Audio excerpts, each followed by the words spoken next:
Peguei a pergunta da Letícia Miranda, que é do Clube de Colagem, fotógrafa também. Um beijo para a Letícia.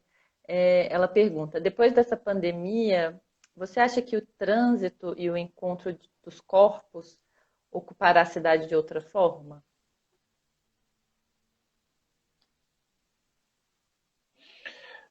É, eu tenho pouca romantização com esse processo da pandemia. Assim, quando a gente está falando, claro, de pandemia dentro do contexto do Brasil, né?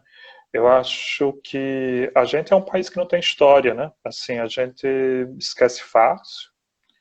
A gente não tem, por exemplo, um museu, a gente não tem grandes. Quais são os memoriais que a gente tem dos memoriais da Acho que tem ditadura no só um de São Brasil, né? Paulo, né?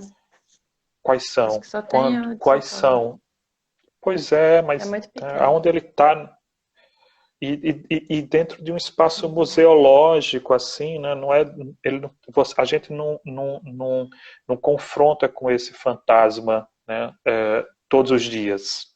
Né? Ele não faz parte da monumentalidade assim do país.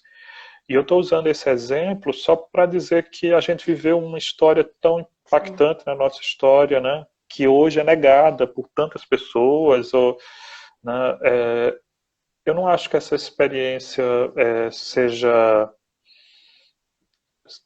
vai ser tão significativa ao ponto de mudar uma estrutura de DNA, assim, DNA social, penso eu, assim, mas serve para gente, né? Para nós, artistas, enfim, quem está interessado em realmente fazer uma transformação, né, educacional, social, né, política nesse país, relembrar os Uhum. outros, né? Então, Cris, a gente falando muito de Brasília, mas eu acho que tem outras três localidades aí também que te inspiraram, te inspiram bastante, né?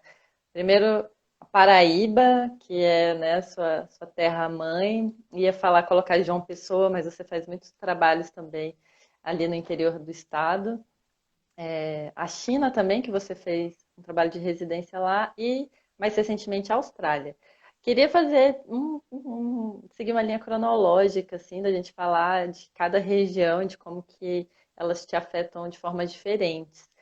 Será que a gente pode começar pela Paraíba, né? Que você, acho que eu destaco, assim, destacaria a Per Capita, seu trabalho Per Capita, né? E Labirinto também.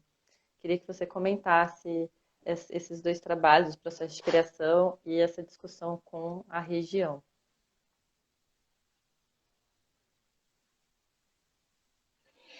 é, nossa, eu me arrepiei quando você disse cronológica, assim, eu disse, ai meu Deus, vou tentar ser cronológico. Mas é porque eu tenho uma esquizofrenia com a cronologia, assim, e eu tenho umas relações de looping, né? Eu venho, às vezes tem um momento de saturação, e aí eu volto, e aí muito tempo depois eu digo, nossa, mas isso estava completamente conectado a um processo de 10 anos atrás, e aí volto e dou uns saltos, assim, eu me movimento muito como grilo, sabe, assim, dando saltos, assim, eu acho que eu tenho uma estética do grilo, assim, o grilo visitando o museu, sabe, que sempre vou pulando e desfazendo todo o caminho curatorial que organiza numa visitação do museu, assim. É, então, a Paraíba, assim, eu tive a chance, foi muito interessante, assim, eu tive a chance que durante a graduação eu tive uma professora também que na época pesquisava muito as questões do patrimônio material, cultural, tradicional, assim. Era uma das poucas dentro. Eu fiz a minha graduação, fiz em design, né? E o mestrado e o doutorado foram nas artes. E tive a chance, na época no design, isso era uma discussão pouquíssimo valorizada, assim, raríssimas pessoas trabalhavam com isso. E aí eu tive a chance de trabalhar com ela e começar a ter esse segundo olhar, né, para a minha própria região, essa materialidade da região, assim. Enquanto a gente, né, era treinado para desenhar carros e pensando numa possível indústria italiana, né?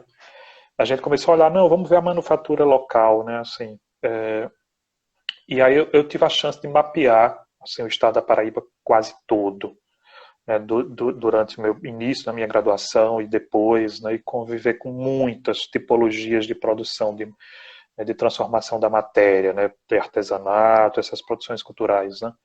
Então, esses trabalhos que você citou, né, o Per Capita, antes de eu vir para Brasília, o Sebrae me convidou para fazer um livro sobre a memória de ofício da renda renascença na Paraíba, né? Na região do Cariri paraibano tem mais de 3 mil mulheres que trabalham com a feitura da renda renascença, né? É um dos maiores polos produtores do Brasil da renda renascença, trabalho extremamente feminino, assim, de grande transformação econômica para o Estado também. E não se tinha nenhuma documentação pública, histórica sobre esses processos, quando começou, nem nada. E aí eu fui fazer os primeiros documentos, assim, com o atrevimento da juventude, né, que lhe deixa muito disponível para fazer muitas coisas, assim, sem muita autocrítica, você vai fazendo, ótimo isso. E aí escrevi esse livro, e é uma história de muita dureza, assim, de muita contradição, muita miséria, muita superação. E a capa do livro, inclusive, são umas unhas desgastadas, assim, de uma das rendeiras, né, falando dessa feminilidade desgastada. E aí, quando eu completei 10 anos que estava morando em Brasília, eu peguei o livro, sim, e olhei, olhei e digo, gente, assim, um livro por acaso, eu peguei e disse, nossa, vai fazer 10 anos. E, assim, uma semana depois, eu estava de volta na cidade, fazendo esse trabalho que chama Per Capita, assim, comprei passagem de avião, tentei remontar a mesma equipe que trabalhou comigo na produção do livro, a gente voltou para a cidade, que era esse trabalho consistia em batia de porta em porta, né, na casa das rendeiras, e tentava negociar, espalhei cartazes pela cidade inteira, botei anúncios nos rádios, nas igrejas, assim, naquelas rádios que tem os postes, né, pela cidade, naquelas difusoras, que eu estava interessado em comprar cabelos de rendeira, né? E aí negociava com essas rendeiras o cabelo, né?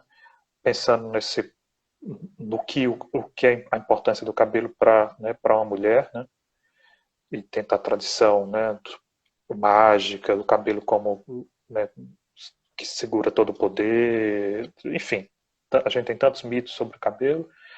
E aí negociava com elas e comprava o cabelo, cortava o cabelo delas e depois encomendava uma renda feita com as próprias madeixas, né, assim.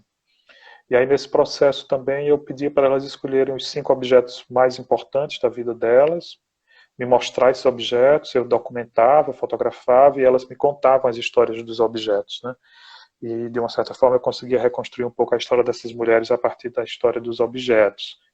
E aí esse foi o projeto Per Capita, assim. Então tá sempre nisso, né? Assim, eu venho para Brasília, penso, aí volto, sempre tem uns saltos de grilo aí nesse. Várias pessoas comentando que gostam muito desse trabalho, inclusive Sinara Barbosa, que é a nossa convidada de amanhã e está aqui, também comentando que morre de vontade de trabalhar com per capita e outros vários comentários aí, elogiosos. Eu nunca mostrei.